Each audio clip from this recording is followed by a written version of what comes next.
लगभग कल शाम से ही आईटीबीपी के लगभग 100 लोगों की 10 टीमें बहुत सारे कामों में और रेस्क्यू और कैजुअल्टी इवैक्यूएशन में लगे हुए हैं। कल शाम को ही लगभग 5 बजे तक 110 लोगों को हमने सेफ जगह पर इवैक्यूएट किया। चैलेंजेस तो बहुत है, ये प्रकृति की मार है।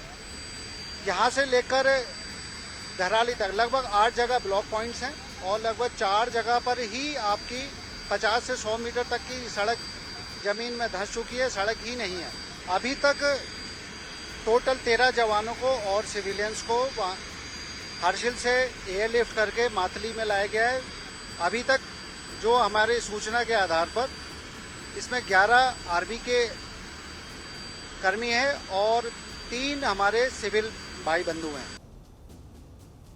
उत्तरकाशी के धराली गांव में आई आपदा के बाद हालात अब भी गंभीर हैं। धराली और आसपास के इलाकों में आने जाने वाले सभी रास्ते या तो पूरी तरह टूट चुके हैं या मलबे में दब गए हैं। इस कारण राहत और बचाव कार्यों में भारी दिक्कतें भी आ रही हैं। हालांकि सेना, आईटीबीपी, एनडीआरएफ और एसडीआरएफ की टीमें लगातार मोर्चे पर डटी हुई हैं और बचाव कार्य कर रही हैं। अब तक 900 से ज्यादा लोगों को सुरक्षित निकाला जा चुका है। ये आंकड़ा धीरे धीरे 1000 के करीब पहुंच चुका है। धराली और हर्षिल इलाकों में अब भी करीब 250 लोग फंसे हुए हैं। इन्हें सुरक्षित निकालने का कार्य जारी है। हालांकि इस बीच जब हमारे संवाददाता ने आईटीबीपी के कमांडेंट से बात की तो देखिए उन्होंने क्या कुछ कहा।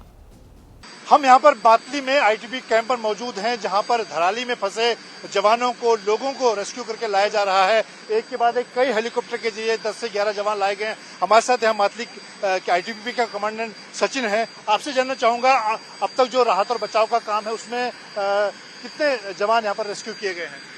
अभी तक टोटल 13 जवानों को और सिविलियंस को हर्षिल से एयरलिफ्ट करके मातली में लाया गया है। यहाँ पर लाने के बाद इन्हें आईटीबीपी के हॉस्पिटल में इलाज दिया जा रहा है और जिन पेशेंट्स की हालत ज़्यादा गंभीर है उन्हें डिस्ट्रिक्ट उत्तरकाशी के डिस्ट्रिक्ट हॉस्पिटल में शिफ्ट किया जा रहा है। अभी तक जो हमारी सूचना के आधार पर इसमें 11 आर्मी के कर्मी हैं और 3 हमारे सिविल भाई बंधु हैं। आईटीबीपी किस तरह से असिस्ट कर रही है उत्तरकाशी में और आगे धराली में? आईटीबीपी लगभग कल शाम से ही आईटीबीपी के लगभग 100 लोगों की 10 टीमें बहुत सारे कामों में और रेस्क्यू और कैजुअल्टी इवैक्यूएशन में लगे हुए हैं। कल शाम को ही लगभग 5 बजे तक 110 लोगों को हमने सेफ जगह पर इवैक्यूएट किया, जिसमें कुछ लोगों को हमने गंगोत्री भेजा और लगभग 56 लोगों को हमने आईटीबीपी की पोस्ट कोपांग में रात में शरण दी, उन्हें भोजन उपलब्ध कराया और उनका फर्स्ट एड प्रोवाइड कराया।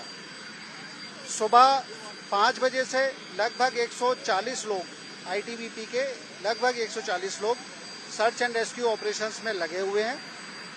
अभी तक लगभग 4 डेड बॉडीज डेब्री में से निकाल ली गई हैं और जो भी घायल हैं उन्हें मौके पर ही फर्स्ट एड दिया जा रहा है और कोशिश की जा रही है जो ज़्यादा गंभीर रूप से घायल हैं उन्हें हर्षिल हेलीपैड पर लाया जाए और जहां से उन्हें इवैक्यूएट करके एयरलिफ्ट यहाँ मातली में किया जा रहा है।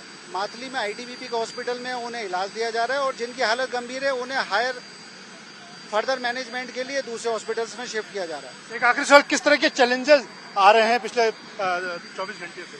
चैलेंजेस तो बहुत है, ये प्रकृति की मार है। यहाँ से लेकर धराली तक लगभग 8 जगह ब्लॉक पॉइंट्स हैं और लगभग 4 जगह पर ही आपकी 50 से 100 मीटर तक की सड़क जमीन में धंस चुकी है, सड़क ही नहीं है। आईटीबीपी की 3 टीम ब्लॉक्स में फंसी हुई है। जैसे ही रोड ब्लॉक्स क्लियर हो जाएंगे वो टीम भी धराली के लिए पहुंचेंगी और वहां पर राहत कार्यों में अपना सहयोग करेंगे। तो यहाँ पर मातली में आईटीबीपी के जो कमांडेंट सचिन, उन्होंने बताया कि किस तरह से आईटीबीपी राहत और बचाव के काम को युद्धस्तर पर चला रही है और उनके सामने किस तरह के चैलेंजेस हैं। कैमरामैन अनिल जायसवाल के साथ में जितनेगी, मातली, उत्तरकाशी। सेना, आईटीबीपी, एनडीआरएफ और एसडीआरएफ की टीमें लगातार मोर्चे पर डटी हुई हैं। बचाव कार्य भी तेजी से किया जा रहा है। वहां फंसे लोगों को हेलीकॉप्टर के जरिए निकाला जा रहा है। ब्यूरो रिपोर्ट, भारत तक।